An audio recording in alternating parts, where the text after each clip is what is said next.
Welcome to the view point. Russia చమురుపై America మరో కీలక నిర్ణయం తీసుకునేందుకు సిద్ధమైంది.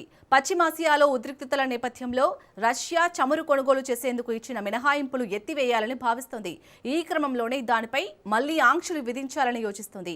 ఈ విషయాన్ని మార్కో రూబియో వెల్లడించారు. సెనేట్ విదేశీ సంబంధాల కమిటీ ముందు రూబియో విచారణను ఎదుర్కొన్నారు. ఈ క్రమంలో రష్యా చమురుపై ఇచ్చిన మినహాయింపులను పొడిగించే ఉద్దేశం ఉందా అని ఒక సెనేట్ ప్రశ్నించారు.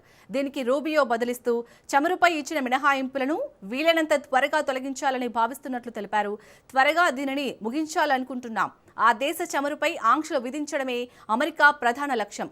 ప్రపంచవ్యాప్తంగా చమురు సరఫరాను పెంచే ఉద్దేశంతో కాలపరిమితితో కూడిన మినహాయింపులు ఇచ్చామని పేర్కొన్నారు. అయితే ఆ సమయంలో ఉన్న పరిస్థితుల మేరకు ట్రెజరీ శాఖ దీనిపై నిర్ణయం తీసుకుంటుందన్నారు. పశ్చిమాసియా సంక్షోభం నేపథ్యంలో అంతర్జాతీయంగా ముడి చమురు ధరలు బగ్గుమన్నాయి. ఈ క్రమంలో చమురు సరఫరాలో ఇబ్బందులు కలగకుండా ఉండేందుకు రష్యా ముడి చమురుపై మార్చిలో అమెరికా తొలుత మినహాయింపులు ఇచ్చింది. ఆ తర్వాత దాన్నే 2 సార్లు పొడిగించింది. ఆ గడువు ఈ నెల